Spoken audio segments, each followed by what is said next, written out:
Mark Manson's book offers a refreshing and unconventional take on self-improvement, teaching valuable lessons about living a meaningful and authentic life. The book's central message is that true fulfillment comes not from caring more, but from caring less, specifically about the right things.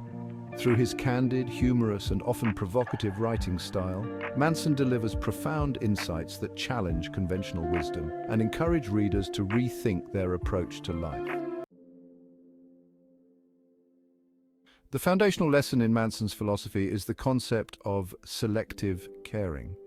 In a world that bombards us with endless choices, opinions, and pressures, we need to be more discerning about what we care about.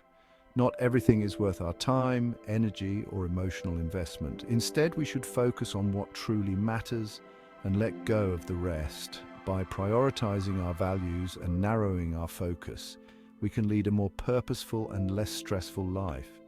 It's about understanding that we have limited resources, time, energy, and attention, and that we should invest them in things that align with our core values and contribute to our overall well-being. By caring less about trivial matters, we free ourselves to care more deeply about what truly counts.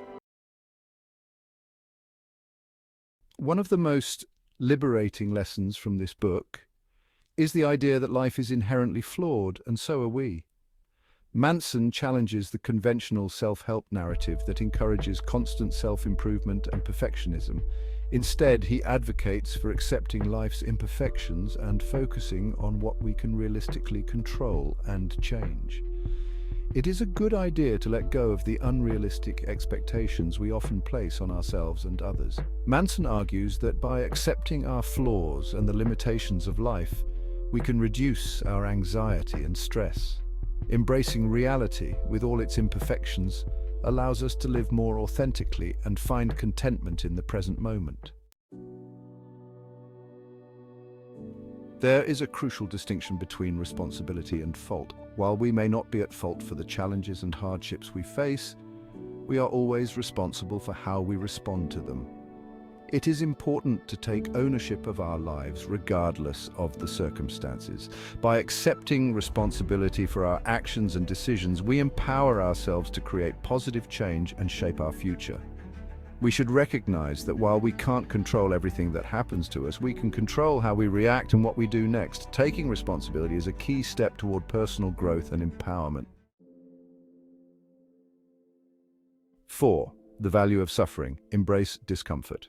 A central theme in this book is the inevitability of suffering. Instead of avoiding pain and discomfort, we should embrace them as a natural part of life. The key is to choose the kind of suffering that aligns with our values and goals. This lesson is about finding meaning in the struggles we face. The book suggests that all worthwhile pursuits come with their own set of challenges, and the willingness to endure those challenges is what leads to fulfillment. Whether it's the hard work required to achieve a goal, the vulnerability needed to build deep relationships, or the persistence necessary to overcome obstacles, embracing discomfort is essential for growth and success. The myth of specialness. Find contentment in the ordinary. Manson challenges the modern tendency to see oneself as special or exceptional. He argues that this mindset, often fueled by social media and cultural narratives, leads to unrealistic expectations and a constant sense of inadequacy. Instead, Manson encourages readers to find contentment in their ordinariness. This lesson is about letting go of the need to be extraordinary and embracing the beauty of the everyday. Manson suggests that by accepting our ordinariness, we can reduce the pressure to constantly achieve and compete, allowing us to appreciate the simple pleasures of life. It's a call to find joy in the mundane and to recognize that a meaningful life doesn't require constant validation or recognition. The power of rejection freedom in saying no. Manson teaches that true freedom comes from the ability to say no. In a world full of opportunities, choices, and demands on our time, learning to reject what doesn't align with our values is crucial for maintaining focus and peace of mind. This lesson emphasizes the importance of setting boundaries and protecting our time and energy. By mastering the art of saying no, we can prioritize the things that truly matter and avoid spreading ourselves too thin. Manson's lesson on rejection is about understanding that not every opportunity is worth pursuing and that it's okay to let go of things that don't serve our higher purpose. This selective approach allows us to live a more intentional and fulfilling life. The illusion of control, let go of the uncontrollable. Manson also explores the concept of control. Teaching that many aspects of life are beyond our control, he argues that trying to control everything is a source of unnecessary stress and anxiety. This lesson is about learning to let go of the uncontrollable and focusing on what we can influence.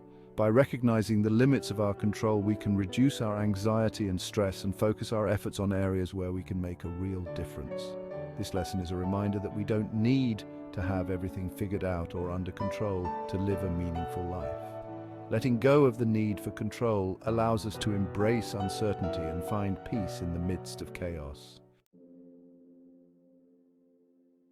Conclusion: living the subtle art. The lessons from this book collectively offer a roadmap for living a more authentic, grounded, and fulfilling life.